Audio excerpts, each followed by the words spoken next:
The European Central Bank prepares for 5 more years of economic upheaval.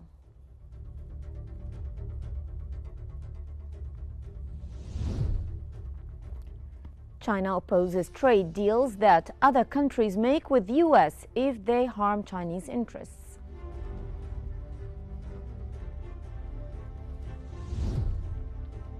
And Egypt's economy expands by 4.77% in the third quarter of the fiscal year 2024-2025.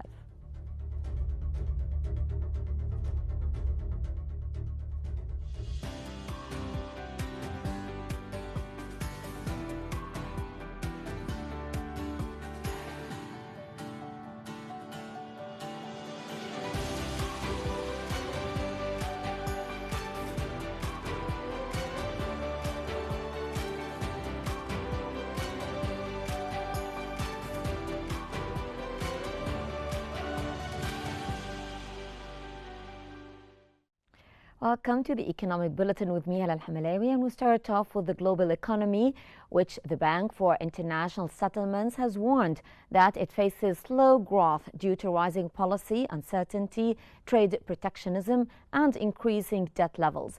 The annual economic report highlighted that fragmented economic ties and volatile financial markets create unstable conditions worldwide.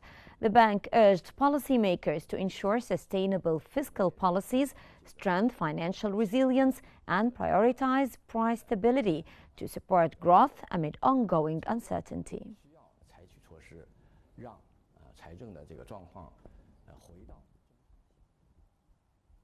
The United Nations top official Antonio Guterres has called for innovative forms of financing at a major global development summit in Seville, Spain, warning that traditional increases in official development aid should not be expected.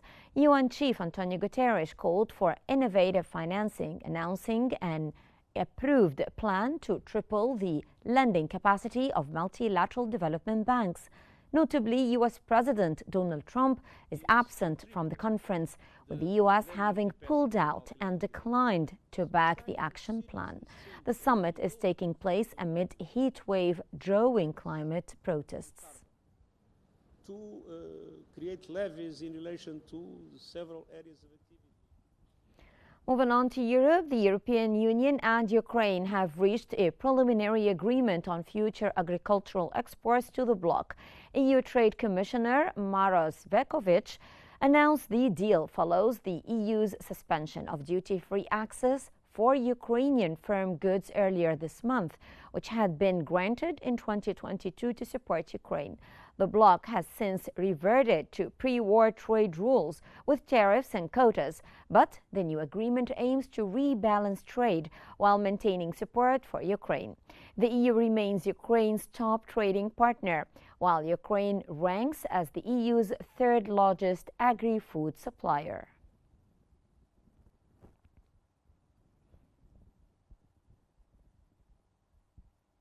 Moreover, the European Union has firmly rejected U.S. criticism of its new Digital Markets Act and Digital Services Act, confirming that the laws will not be altered in ongoing trade talks. Spokesperson Thomas Regnier stressed that foreign governments won't influence the enforcement of these laws, which include hefty fines. The EU's regulations target major tech giants like Apple, Meta, and Microsoft to curb their market power and tackle harmful content online. Earlier this year, Apple and Meta faced the first EU fines under the new rules.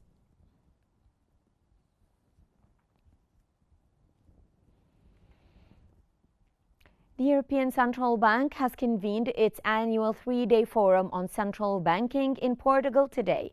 Ahead of the forum, ECB President Christine Lagarde and Chief Economist Philip Lane previewed aspects of the central bank's recently concluded strategy assessment.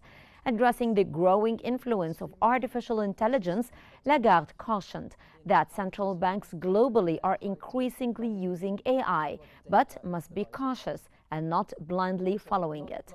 Lagarde also highlighted the critical relevance of climate change and its economic impact, alongside the ongoing risks of inflation and its effect on prices. inclusion of climate in 2021 was a bit of a breakthrough because not everyone was convinced. This particular time, there was a lot less debate as to the relevance of climate change as a Furthermore, the European Central Bank has announced that it is preparing for 5 more years of economic upheaval, driven by factors like geopolitical rifts and artificial intelligence. Updating its strategy, the bank warned that inflation will remain uncertain and potentially more volatile. In response, the bank pledged forceful action to keep inflation at its 2% target, whether prices are too high or too low, a shift from past policy.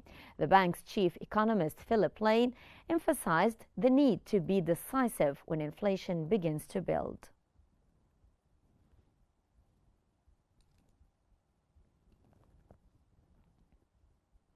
The Statistics Office has revealed that Germany's annual inflation rate unexpectedly eased to 2% in June, bringing Europe's largest economy in line with the European Central Bank's target.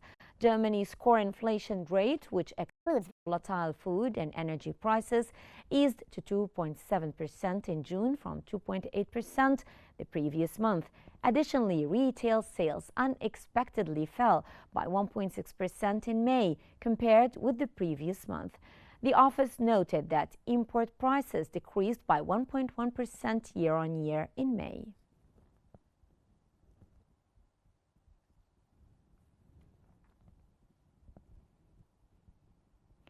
The Office for National Statistics has reported that the UK economy experienced its fastest growth in over a year during the first quarter of 2025, largely driven by robust householding spending. Gross domestic product rose by an unrevised 0.7% between January and March. Further data revealed that monthly growth in March alone was revised upwards to 0.4% from an initial 0.2% estimate. Household expenditure contributed, increasing by 0.4% in the first 3 months of the year, while manufacturing saw a 1.1% growth. Despite this economic rebound, the UK's current account deficit widened to a larger than expected 23.46 billion in the January to March period, up from just over 21 billion in the preceding quarter of 2024.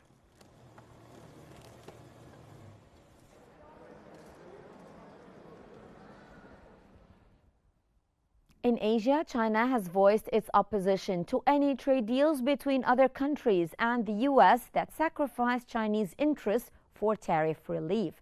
The Commerce Ministry spokesman noted that China would not accept such agreements and would implement decisive countermeasures to protect its rights. The ministry condemned the U.S.'s recent reciprocal tariffs as unilateral bullying that harms the multilateral trading system. China also supported other nations resolving trade differences with the U.S. through equal consultations, urging all to uphold fairness and defend international trade rules. The ministry further stressed that only by firm adherence to principles can a country safeguard its legitimate rights.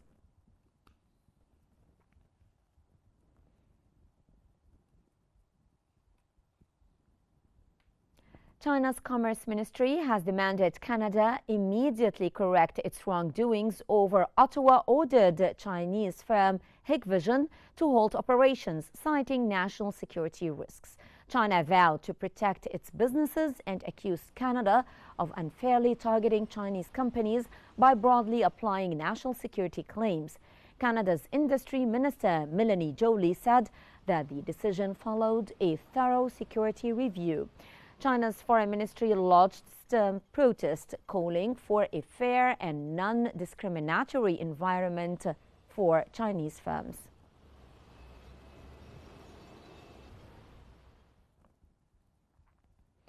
Chinese Foreign Ministry spokeswoman has announced that China has conditionally resumed imports of Japanese aquatic products nearly 2 years after imposing a ban due to concerns over treated nuclear wastewater discharge from Fukushima. The lifted ban excludes seafood from 10 Japanese prefectures, including Fukushima itself. China says that the decision follows Japan's commitment to safety measures and international monitoring, but stresses that it will maintain strict supervision. The original ban severely impacted Japanese seafood exporters.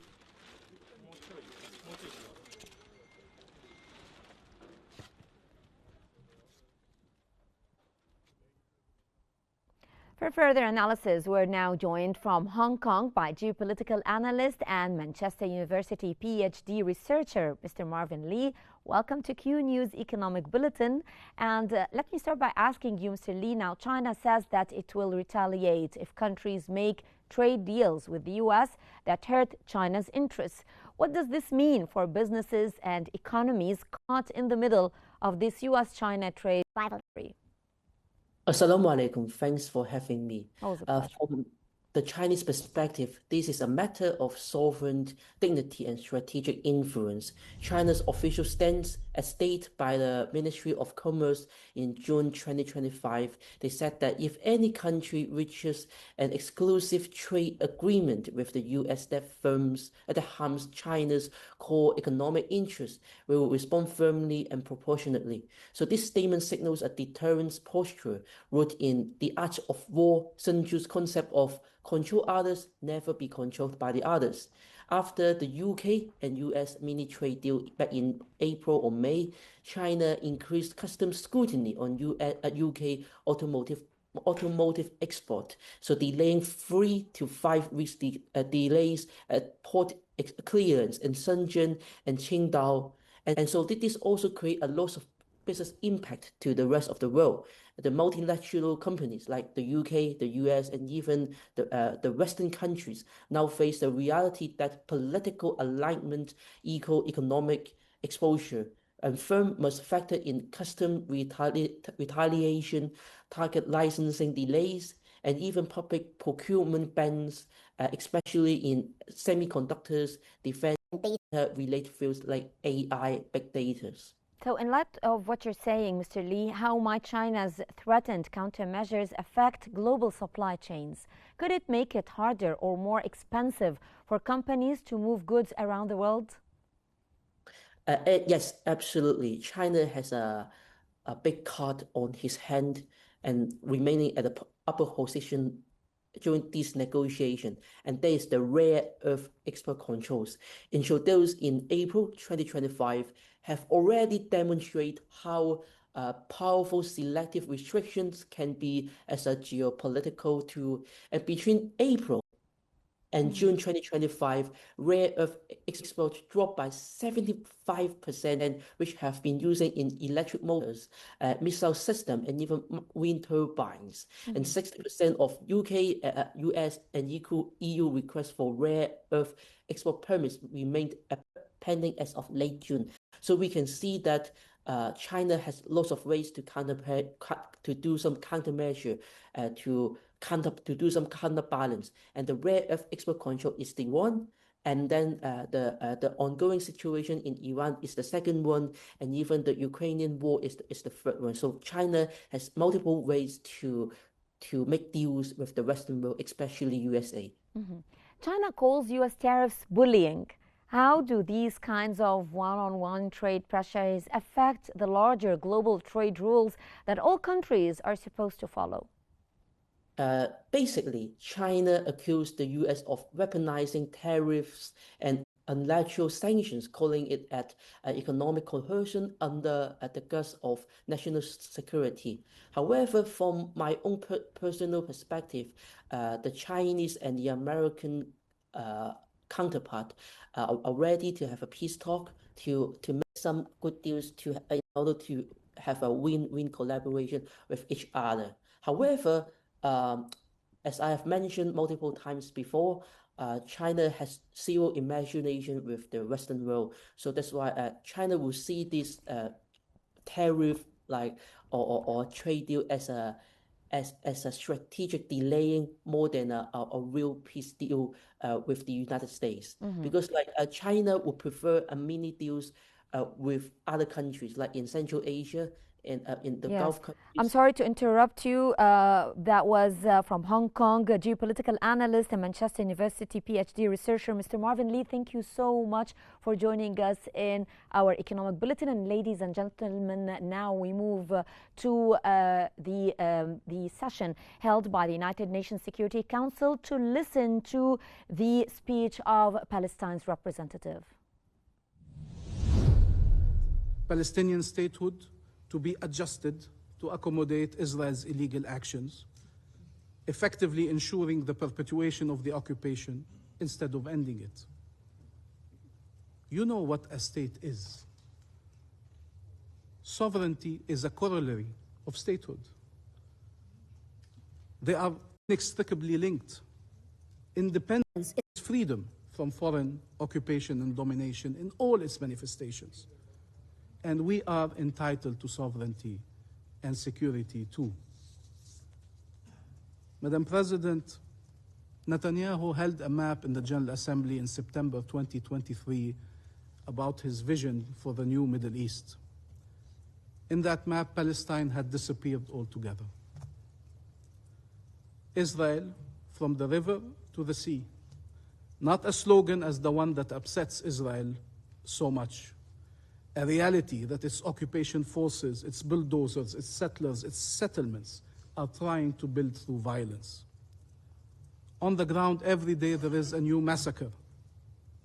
Palestinian cities and towns look like an archipelago in an ocean of Israeli settlements, enclosed military zones, as communities are confronted with a shrinking space delineated by occupation forces and settlers' attacks, by illegal military orders and illegitimate measures, as if they were drowning under this constant violence and pressure. From Masafer Yatta to Kafr Malik, to Taibe and Der Dibwan, from Jerusalem to Jenin, from Nablus and Tul Karam, from Tubas to Bethlehem and Al Khalil, everywhere Palestinians confined, fragmented, suffocating under this occupation. Under the pretext of ensuring the security of the occupying power, Israel is threatening the very survival of the occupied people. The only way forward is ending the occupation and the violence once and for all. Palestine is committed to non-violence in words and deeds. It condemned attacks against all civilians without distinction, Palestinians and Israelis. It reaffirmed its commitment to the two-state solution on the basis of the relevant UN resolutions and the Arab Peace Initiative. It was ready to cooperate fully and still is with the International Conference on the Peaceful Settlement of the Question of Palestine and the implementation of the two-state solution, co-chaired by Saudi Arabia and France. And it started by spelling out its commitments in a letter of President Abbas to President Macron and to the Crown Prince of Saudi Arabia. And we are acting upon these commitments. But we also have rights that need to be upheld, and that is what the letter affirmed as well. We implemented reforms exceeding expectations in impossible circumstances. You know, we are asked to do a lot, and we are saying we are ready to assume all our responsibilities, including in the Gaza Strip, to ensure sole governance and security responsibilities, to have a monopoly over governance and weapons. And we are being denied our ability to do that, to deliver to our people by Israel. You have to help us get rid of the shockhold that Israel has over us, politically, militarily, physically, and financially. Imagine a government that would have to deal with daily incursions by a foreign force, by forces and settlers, into their towns and cities, day after day. Imagine if your resources were being stolen, your natural resources and your money. Israel is withholding $2.3 billion of Palestinian revenues.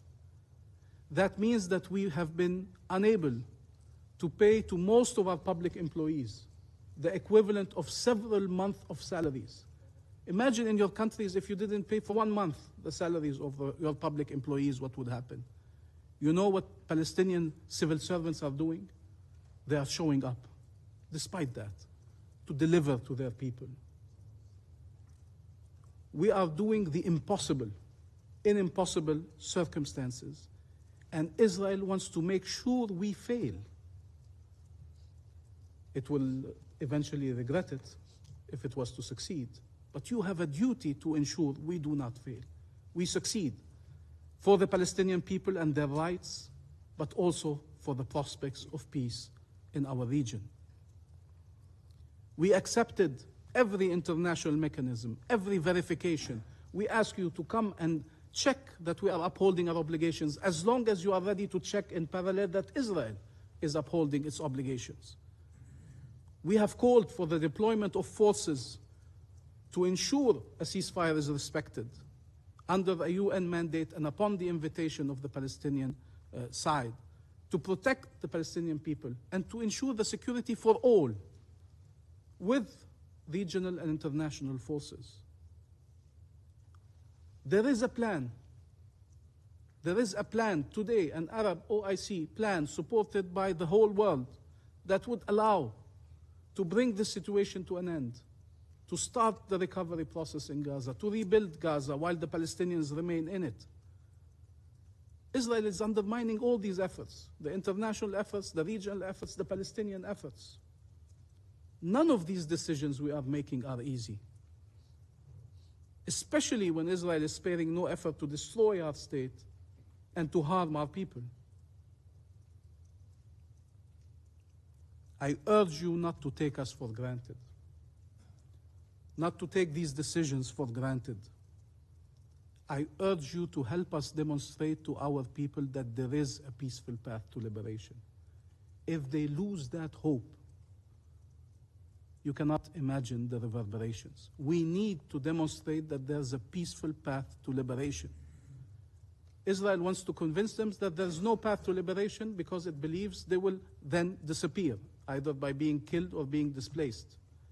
That is a horrible bet, that is an inhumane bet, and that is a crazy bet that endangers the security of everyone. And it cannot be allowed to continue. Calls for ending the killing in Gaza, ending colonization, upholding international law and the relevant UN resolutions must be accompanied by actions that allow the achievements of these goals, including in line with the determination of the International Court of Justice. We are asked to restate and prove every single day our commitment to nonviolence and the two-state solution, while the other side is unleashing brutal violence against our people and is destroying the two-state solution.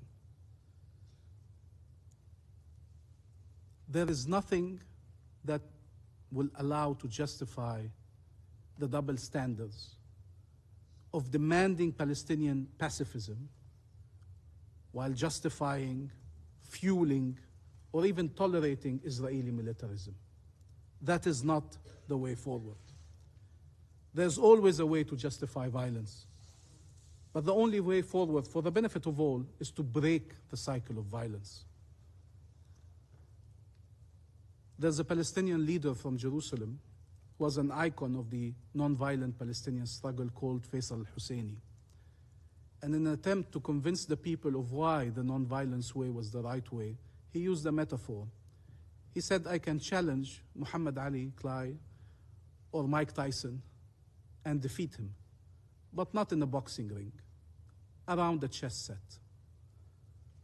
And this image, which had an impact on me and many Palestinians, made sense, made a lot of sense. However, imagine what would happen if you sit around that chess set and you're on the verge of winning, achieving liberation, and Mike Tyson would stand up and knock out Faisal al-Husseini. And Faisal al-Husseini would rise, as he has done in real life, after being beaten time and time again in Jerusalem, in the streets of Jerusalem, and would put the chess set forward and say, let's try again. And as soon as he was going to win, Mike Tyson would rise again and knock him out again. Don't you think that some of the people observing the scene would say, why doesn't he swing at him? Even if it sounds crazy given the asymmetry of power. But there's one way to prove that Faisal Husseini is right: by upholding the rules, by preventing that violence from taking place, by not allowing one side to knock out the other side time and time again. That is the way that we preserve life. That is the way that you ensure security. There's no Israeli security at the expense of Palestinian life and Palestinian rights. There is shared security, shared life. And the sad reality is, as part of this dehumanization of Palestinians, is once the slaughter is over, and it has to be over, there's an expectation that Palestinians should move on, regardless of the lives lost, of the limbs lost, of the loved ones lost, regardless that their lives were turned into ruins, that every inch of Gaza has witnessed tragedies and methodic devastation. There's an expectation that parents will walk the earth with the shadow of their killed children and do nothing about it. The children who were orphaned will hold on to the memory of their parents, but not to the anger over how they were killed. There's an expectation that a nation will be able to move on from the reality of parents carrying their children in plastic bags, of families buried under the rubble or the sand, or in the tents they found shelter in after everything else was destroyed. That we will be able to move on as a nation from the images of burning children, of starving infants, of the impact that bombs left behind on the lives of many Palestinians, on their scarred bodies, in their hearts and minds, of the impact that a single bullet lodged in the child's head or heart has over an entire family forever. We said long ago we made a choice to seek justice, not vengeance. Justice, not vengeance. But we cannot be prevented from seeking either. We cannot continue to be denied our right to life, to liberty, to dignity. We cannot be denied recourse and reparation. No one has a rightful claim to supremacy, to exceptionalism, to domination, to oppression. No one. Justice is the only way forward and the only viable path to peace. And we are still pursuing peace, despite everything that was done to us. How many times have we heard the claim that the Middle East... That was the Palestinian representative's speech at the UN Security Council. He said that implementing a two-state solution is the only way to achieve stability. He urged help to overcome the chokehold held by Israel around them, both militarily and economically. And he said that Palestine is not able to pay public salaries and that Israel is holding $2.3 billion of Palestinian authorities' fund, yet the civil servants continue to show up and serve the public. He said that Netanyahu follows expansive policies at the expense of Palestinian territories. And he also said that they have accepted every international mechanism, verification, and visit that reveals Israel's failure to uphold its obligations.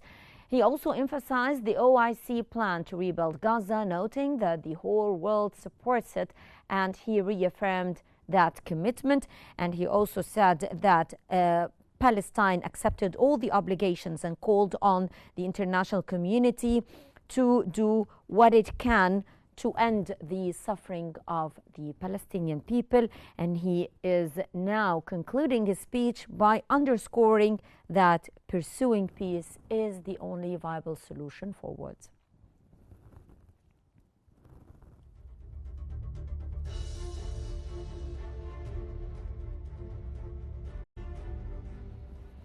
Back again to our economic bulletin. Egypt's economy has expanded by 4.77% in the third quarter of the fiscal year 2024-2025, marking its fastest quarterly growth in 3 years. The Ministry of Planning, Economic Development and International Cooperation announced this rise sharply outpaced last year's 2.2% growth for the same quarter and lifted the average growth for the first 9 months to 4.2%. The key drivers included a 24.2% surge in private investment, a 54.4% jump in exports, and robust gains in non-oil manufacturing, tourism, and telecommunications. Despite a 45.6% drop in public investment and declines in Suez Canal activity and extractive industries, the overall outlook remains positive.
And that brings us to the end of our economic bulletin, and here is what we have been covering. The European Central Bank prepares for 5 more years of economic upheaval.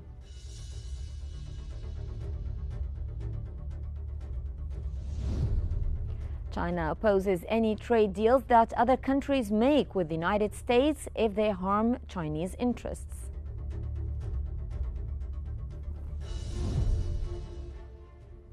And Egypt's economy expands by 4.77% in the third quarter of the fiscal year 2024-2025.